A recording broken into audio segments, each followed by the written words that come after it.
오늘 사도행전 27장은 주제 딱 하나입니다.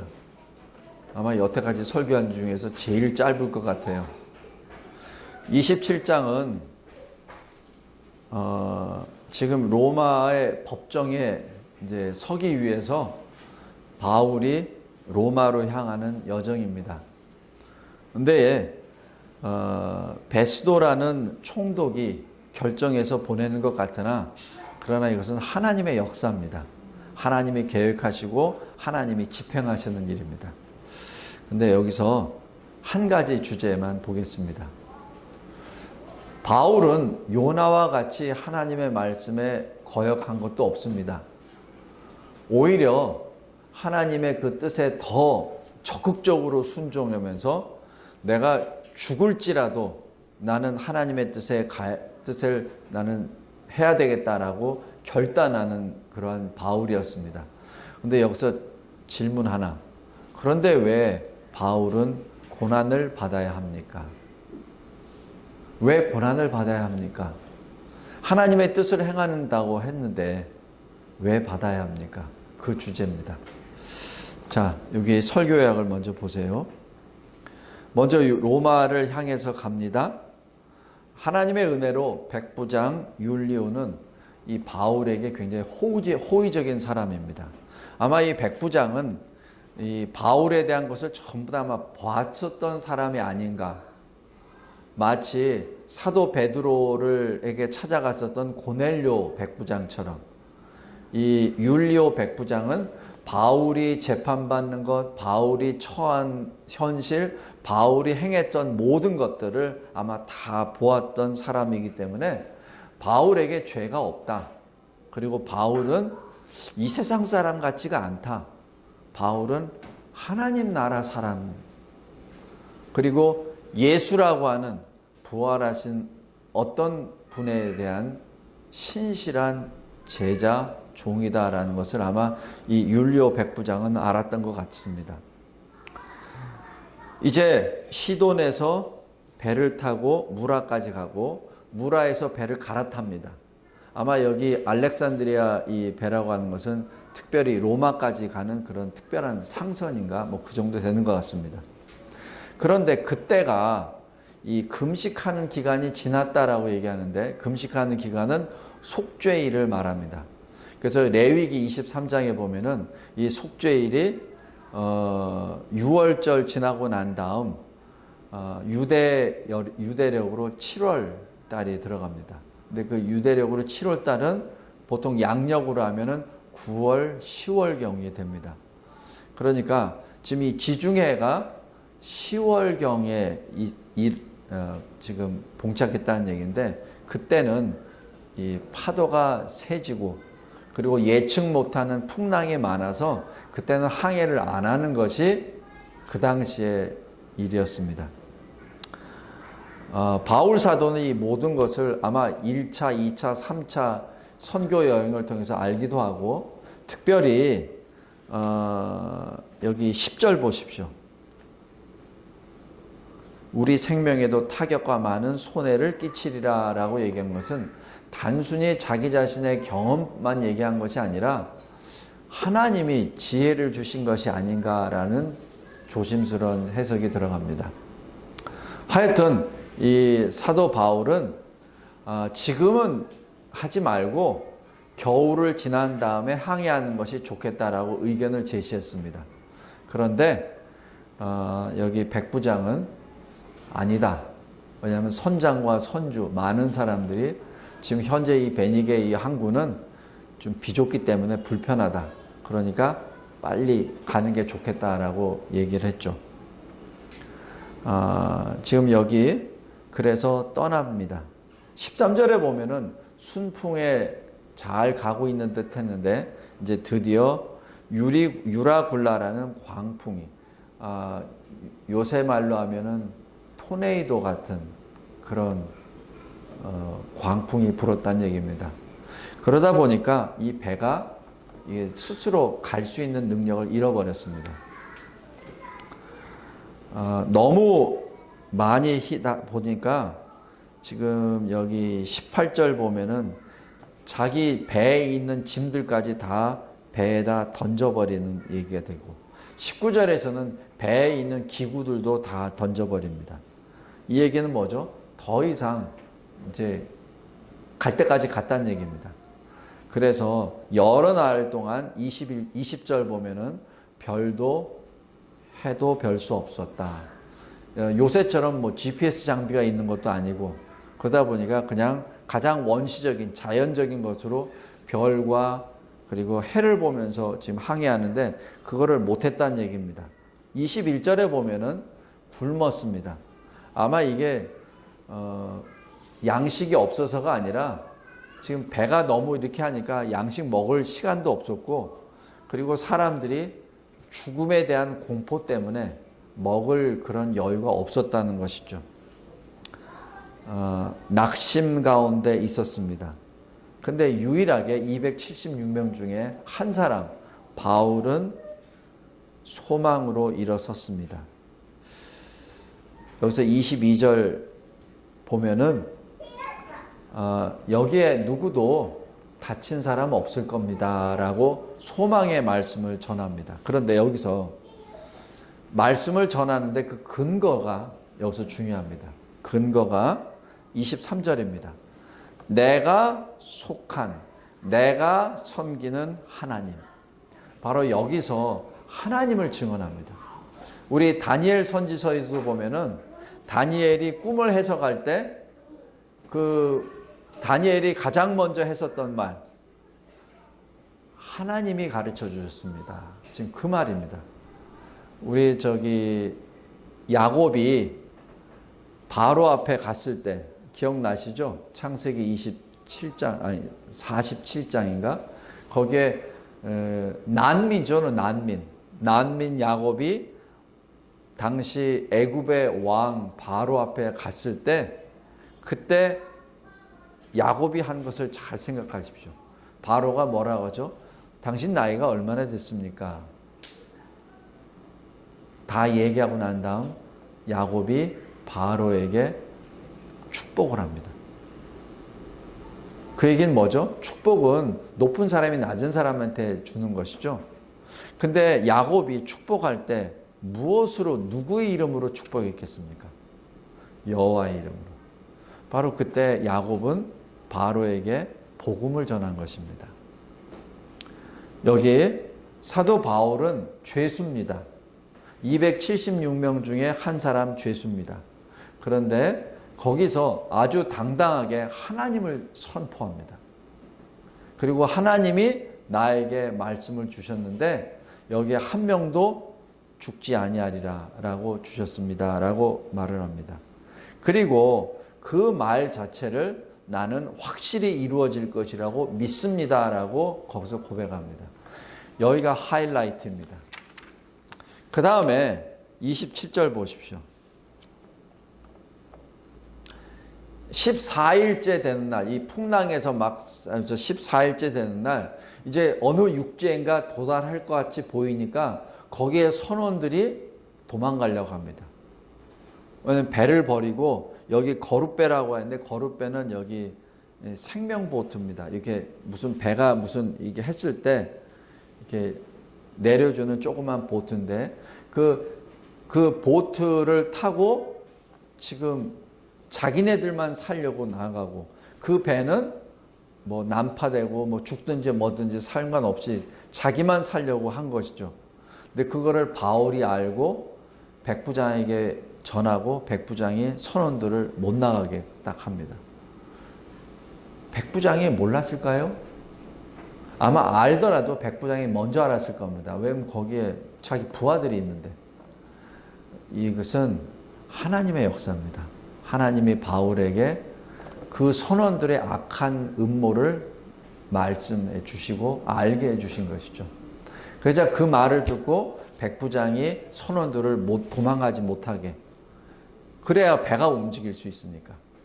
그 다음에 바울이 행한 것은 270명 전부 다 모이게 하고, 이제 여러분들 두려워하지 마십시오. 여러분들 한 사람도 죽지 않습니다. 그러니 이제 여기 14일 동안 못 먹었는데 평안한 마음으로 같이 식사합시다. 그러면서 어떻게 하죠? 하나님께 감사기도 합니다. 우리도 왜 식사기도 할 때 어떻게 합니까? 하나님의 이름 부르잖아요. 그죠? 여기 바울도 마찬가지입니다. 하나님의 이름을 부르며 하나님께 감사기도 합니다. 근데 여기서 믿는 자가 몇 명이나 되겠습니까? 여기 같이 갔었던 누가, 그리고 여기 같이 갔었던 데살로니가 사람 아리스다고, 아니면 몇 명? 나머지는 근 270명 되는 사람들은 아마 아무도 안 믿는 사람이에요. 여기서 바로 바울의 순종이 나옵니다. 바울은 그 무신론자들, 하나님을 믿지 않는 자들 앞에 하나님께 감사기도 합니다. 여기서 놀라운 역사가 일어납니다. 모두가 아멘합니다. 물론 여기에 아멘한다고는 얘기는 안 해요. 그런데 36절 보십시오. 35절 마지막 분 36절. 하나님께 축사하고 떼어 먹기를 시작하며 36절 그들도 안심하고 받아 먹었다라고 기록합니다. 바로 그들도 또한 아멘하며 그 같이 식사를 했다는 얘기죠. 성도 여러분, 사람이 엄청난 환난과 고난을 겪고 난 다음에는 사람이 굉장히 겸손해집니다. 제가 감옥에 제가 직접 가지는 않았지만은 제가 방문을 몇 번 가보고 군대에 있을 때 유치장에 제 부하들이 거기 갔을 때 몇 번 가봤는데 유치장 생활을 하고 나면은 사람들이 굉장히 겸손해져요. 뭐 특별한 거 없어도 그냥 겸손해집니다. 전에 그냥 한 손으로 악수했던 사람이 두 손으로 악수하고요. 전에 그냥 눈만 이렇게 했었던 사람이 허리를 굽힙니다. 그게 너무나도 당연한 겁니다. 고난 가운데 있을 때 사람이 겸손해집니다. 여기 다 안 믿는 사람들이에요. 안 믿는 사람들이지만 오랫동안 풍랑 속에 시달리고 특별히 14일간은 아예 먹지도 못하고 밤낮 없이 그냥 자연은 이 풍랑에 이리 가고 저리 가고 오죽 답답하면은 백부장 자체도 알지도 못하고 선원이 도망가는 것도 모르고 그냥 그렇게 되겠습니까? 그 상태에서 바울은 하나님의 이름을 부르며 감사기도 하고 그 많은 사람들이 아멘으로 화답하고 식사를 같이 하게 됩니다. 자, 그리고 더 기가 막힌 것은 여기 42절 보십시오. 여기 백부장 밑에 부하들이 이 배가 이제 더 이상 못 가고 배가 좌초가 되고 그러니까 배가 이제 가라앉게 되어 있으니까 죄수들이 도망가면은 그 호송하는 사람, 간수들은 만약에 죄수가 도망가면은 그 군인들은 사형입니다. 사형입니다. 우리 전에 사도행전에도 봤잖아요. 옥문이 열리고 막 하면 스스로 자결하려고 그랬잖아요. 그죠? 똑같습니다. 여기서도 군인들도 마찬가지예요. 만약에 이 죄수들이 도망가거나 그것이 로마까지 알려지게 되면 이것도 특별히 로마 황제한테 가는 건데 만약에 그것이 알려지거나 그것이 이 사실이 전해지기만 하면은 자기들은 전부 다 사형입니다.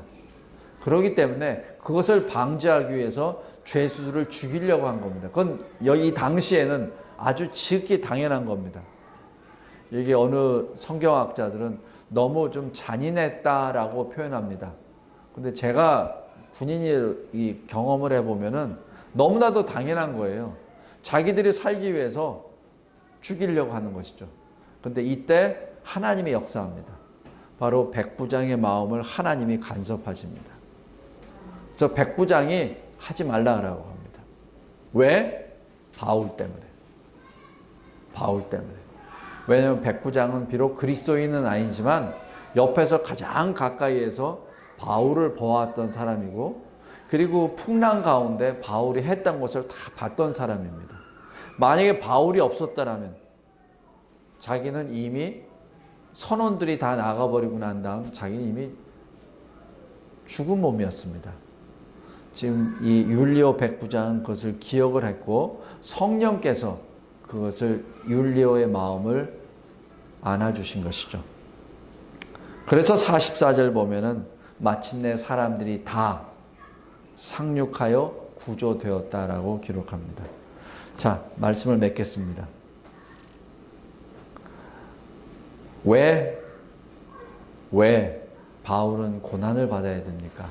하나님의 일을 하러 가는데, 특별히 하나님의 명령에 따라서 로마의 황제 앞에서도 네가 지금 예루살렘에서 나를 증언했듯이 로마에 가서도 증언해야 되리라라고 하신 그 말씀에 의지해서 지금 가고 있는데 왜 고난받아야 됩니까? 첫 번째 이유는 고난을 통해서 하나님이 바울을 위로해 주십니다. 고난을 통해서 하나님이 바울에게 주신 말씀을 지키심으로 말미암아 바울이 진정 하나님을 위하여 살고 죽을 수 있는 그 사람으로 더 강하게 만들어 주십니다. 바울을 위한 것입니다. 우리가 그리스도인이 되고 하나님의 사람이라고 불림을 받고 난 다음부터 여러분에게는 아마 많은 시련들이 있었을 겁니다. 보통들 그리스도인이 됐으면은 고난이 없다고 생각해요. 그거 아닙니다. 그리스도인이 되면은 고난이 더 옵니다. 여러분들 인생을 잘 생각해 보세요. 여러분이 세례를 받고 난 다음 여러분의 인생이 더 평안해졌는지 아니면은 더 어려워졌는지 잘 생각해 보십시오. 저 같은 경우는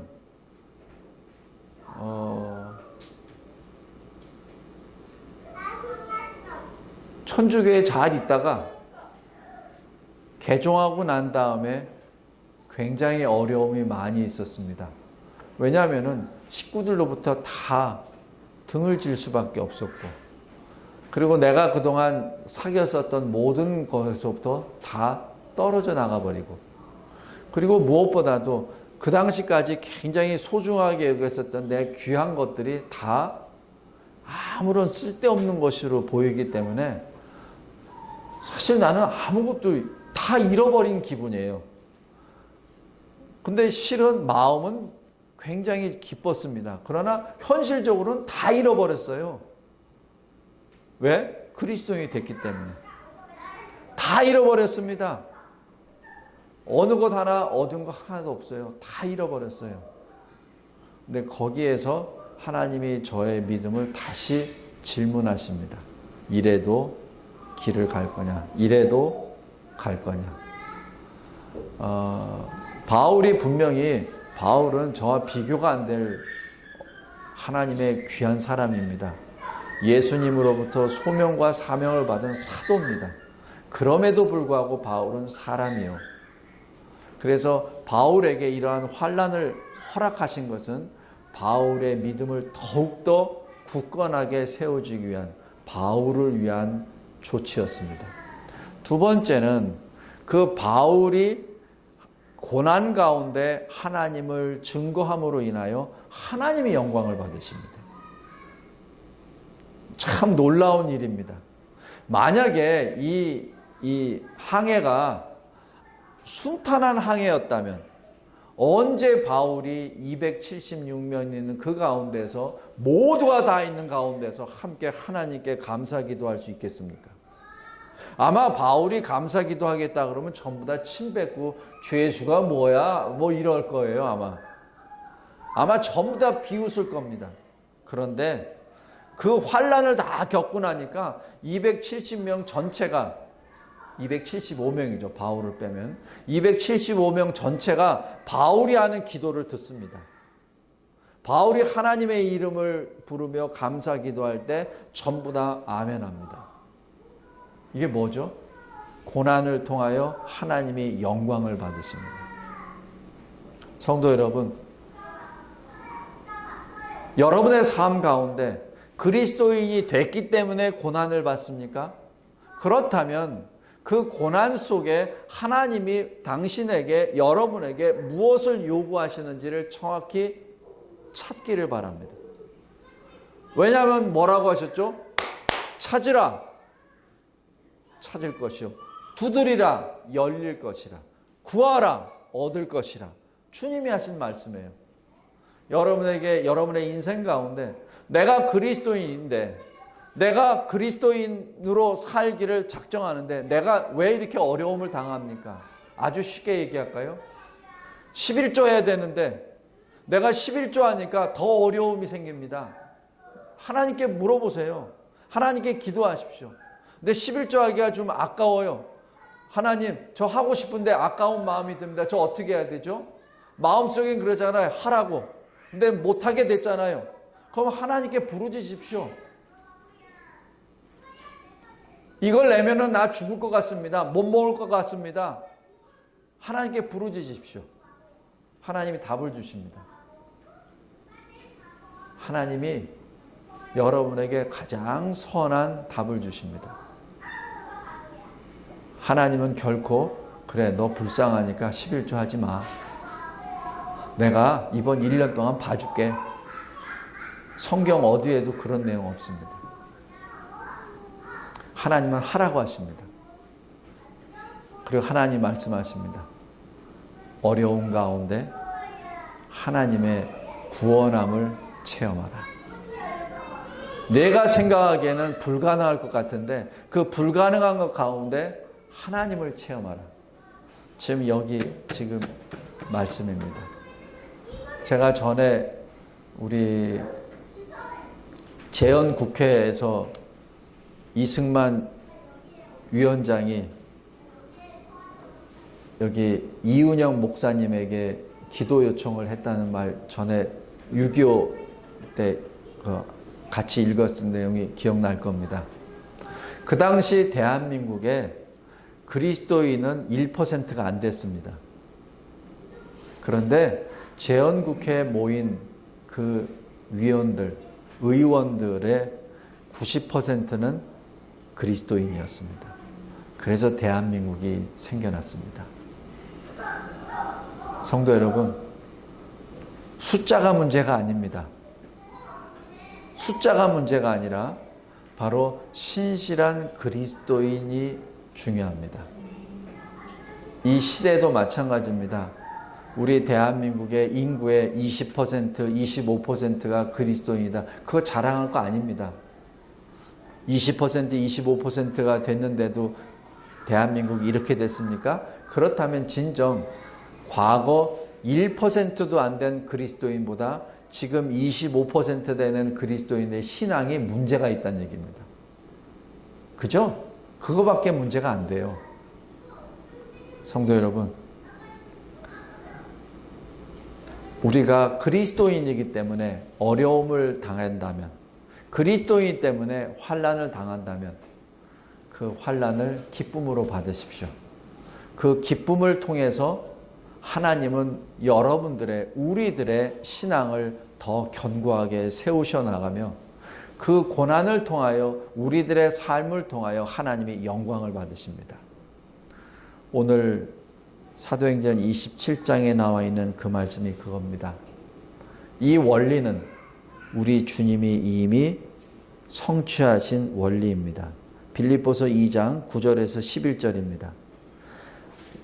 환난을 통하여 바울을 존귀하게 하시듯이 이미 예수 그리스도를 주라 시인하며 하나님 아버지께 영광을 돌리게 하신 것입니다. 모든 무릎 주님 앞에 꿇게 하고 모든 입술을 예수는 그리스도라 고백하게 하신 것은 바로 예수님의 십자가 죽으심 때문이었습니다. 예수님은 바로 그 고난의 길을 먼저 걸어가셨습니다. 그리고 우리에게 말씀하십니다. 나를 따르라. 기도하겠습니다. 하나님 아버지 감사하고 감사합니다. 왜 그리스도인이 고통을 받아야 합니까? 왜 고난의 터널을 지나가야만 합니까? 이 바울의 로마 여정을 통하여 다시 한번 우리를 보게 해주심에 감사합니다. 그리스도 때문에 받는 고난, 진정으로 우리의 믿음 때문이요 하나님의 영광을 나타내기 위함임을 가르쳐 주심에 감사합니다. 참으로 악한 때 우리가 지금 살고 있습니다. 참으로 혼돈의 시대에 우리가 이 시대를 통과하고 있습니다. 그리스도인이라는 그 이름을 끝까지 붙잡고 하나님을 증거하는, 그리하여 이 시대 바울처럼 환난 가운데 낙심이나 두려움이 아니라 오히려 기쁨과 소망 가운데 하나님 아버지의 이름을 높이 선포하며 하나님께 감사 기도하는 이 시대에 빛이 되게 하옵소서. 예수 그리스도의 이름으로 기도드리옵나이다. 아멘.